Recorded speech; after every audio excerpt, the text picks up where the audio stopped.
देखिए आज हम पढ़ते हैं क्षत्रि क्षत्रि प्रत्यय। क्षत्रि प्रत्यय का अर्थ कार्य करता हुआ।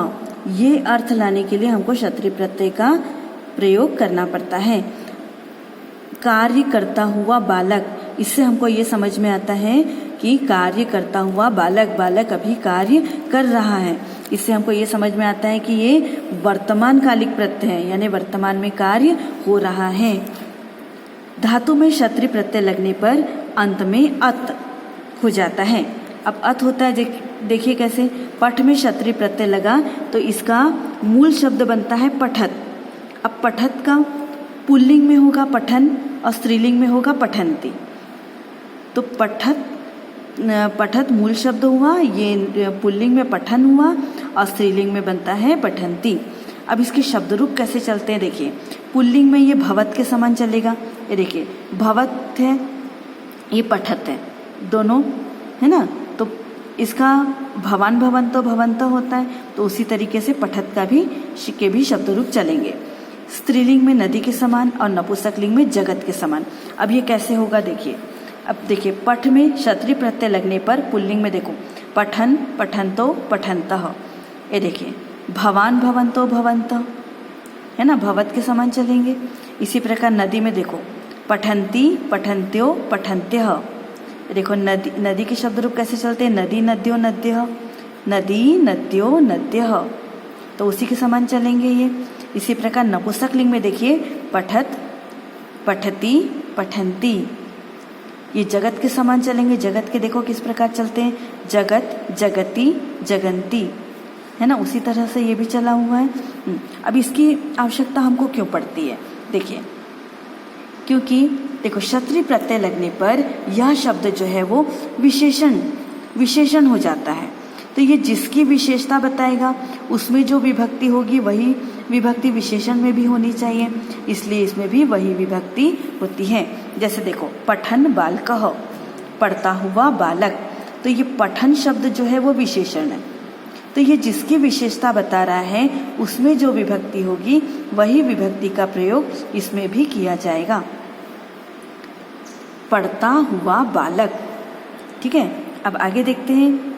इसलिए विशेषण में जो भी विभक्ति होगी वही वचन भी और विभक्ति भी दोनों भी क्षत्रि प्रत्यय युक्त पद में भी उसी का प्रयोग होगा।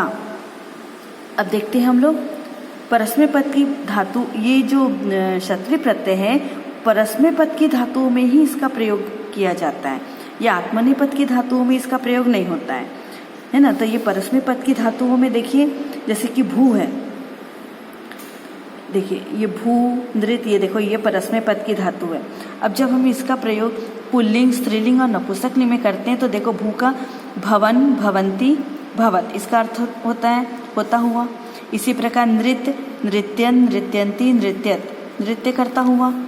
इसी प्रकार गम गच्छन गच्छन्ति गच्छत, यानी कि जाता हुआ। हस का हसन हसंती हसत, यानी कि हंसता हुआ। क्री में कुर्वन कुर्वंती कुर्वत, यानी कि करता हुआ। श्रु का शृण्वन शृण्वंती शृण्वत, यानी कि सुनता हुआ। इसी प्रकार दा में दा का यच्छ होता है, तो यच्छन यच्छन्ति यच्छत, यानी कि देता हुआ। इसी प्रकार हम आगे देखते हैं। देखिए लिख लिखन लिखंती लिखत, यानी लिखता हुआ। अस का सन सती सत, यानी होता हुआ। खाद का खादन खादंती खादत, खाता हुआ। क्रीड क्रीडन क्रीडंती क्रीडत, यानी खेलता हुआ।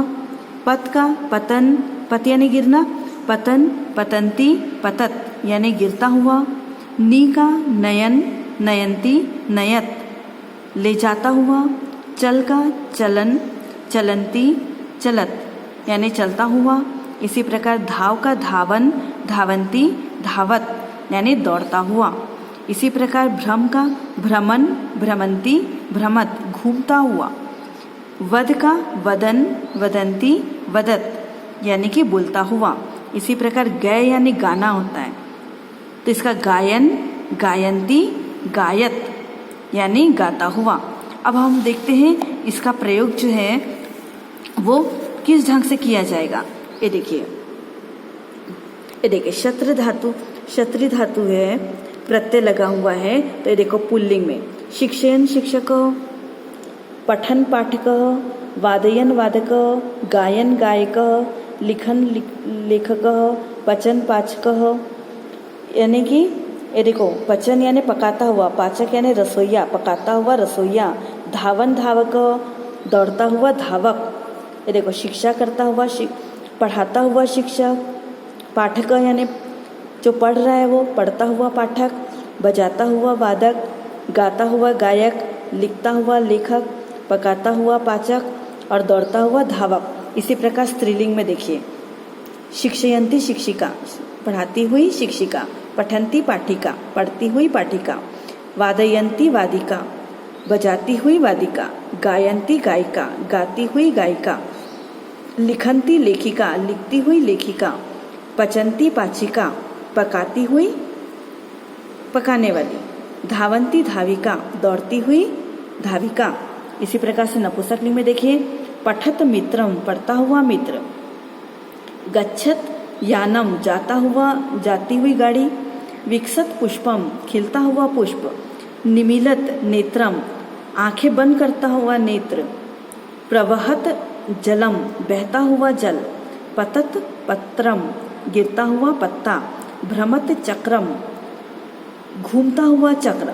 अब हम देखते हैं पुल्लिंग में एक वचन, द्विवचन, बहुवचन में इसका कैसे होगा। देखिए देखो पुल्लिंग में क्षत्री प्रत्यय के रूप कैसे होंगे। देखिए शृण्वन श्रोता, दो जन हुए तो शृण्वंतो श्रोतारो, ये देखो दोनों में सेम विभक्ति का प्रयोग हुआ। इसी प्रकार बहुवचन में शृण्वन्तः श्रोतारः। इसी प्रकार देखिए जीवन युवकः, जीता हुआ युवक, दो युवक होंगे तो जीवंतो युवको, और बहुत सारे युवक हुए तो जीवंतः युवका। इसी प्रकार वदन वाचालः, वाचाल यानी अधिक बोलने वाला वाचाल, दो जन अधिक बोलने वाले वादंतो वाचालो। इसी प्रकार वदंतः वाचाला। देखिए वादयन वादकः, वादयंतो वादको, और ये वादयंतः वादका। इसी प्रकार चोरयन चोरः, चोरयंतो चौरो, और ये हुआ चोरयंतः चौरा। अब आगे देखते, देखो स्त्रीलिंग में क्षत्री प्रत्यय लगेगा तो देखो एक वचन है, ये द्विवचन है, ये बहुवचन है। अब ये कैसे बनेगा देखो पतंती लता, गिरती हुई लता, पतंत्यो लते, पतंत्यः लतः। इसी प्रकार से पठंती छात्रा, पठंत्यो छात्रे और पठंत्य छात्रा। हसंती बाला, इसका द्विवचन होगा हसंत्यो बाले और बहुवचन होगा हसंत्यः बाला। इसी प्रकार नृत्यंती नर्तकी, नृत्यंतो नर्तक्यो और नृत्यंत नर्तक्य। देखो धावंती धाविका, धावंत्यो धाविके और होगा धावंत्य धाविका।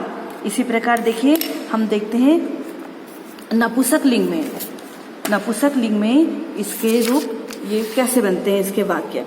ये देखिए पतत पत्रम, पतत मित्रम, पठत मित्रम, विकसत पुष्पम, भ्रमत चक्रम और गच्छत यानम। अब इस सब का हम द्विवचन बनाते हैं तो पतति पत्रे, पठति मित्रे, विकसति पुष्पे, भ्रमति चक्रे और गच्छति याने। इसी प्रकार से देखिए ये बहुवचन पतंती पत्राणी, गिरते हुए पत्ते, पठंती मित्राणी, पढ़ते हुए मित्र, विकसंती पुष्पाणी, भ्रमंती चक्राणी और गच्छन्ति यानानी। इस तरह से आज अब हमने क्षत्री प्रत्यय को सीख लिया। इसी तरह अब हम देखते हैं षाण्च प्रत्यय। षाण्च प्रत्यय का अर्थ वही होता है कार्य करता हुआ, परंतु यह प्रत्यय जो है वो आत्मनेपद की धातुओं में प्रयोग में आता है। ये भी वर्तमान कालिक प्रत्यय है। तो षाण्च प्रत्यय जो है आत्मनेपद की धातुओं में प्रयोग में आता है। इसका अर्थ भी वही होता है। अब देखो षाण्च प्रत्यय लगने पर अंत में अ का आन हो जाता है और उसके बीच में मुक लगने से अंत में हमको मान दिखाई देता है। तो षाण्च प्रत्यय लगने पर हमको अंत में क्या दिखाई देगा?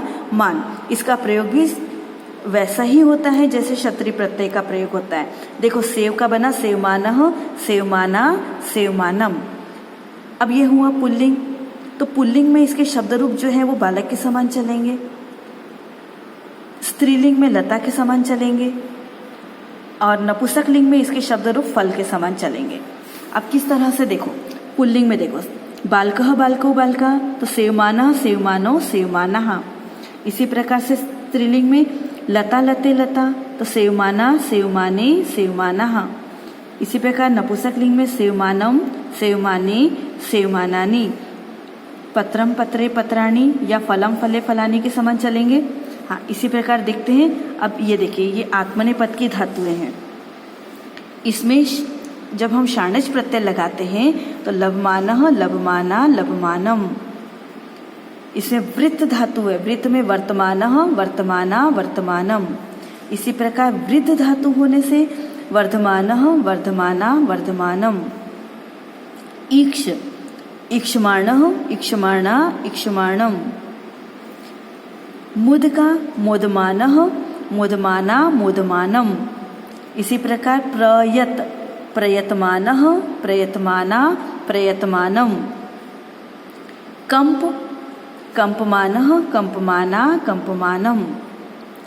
जन का होगा जायमानः जायमाना जायमानम।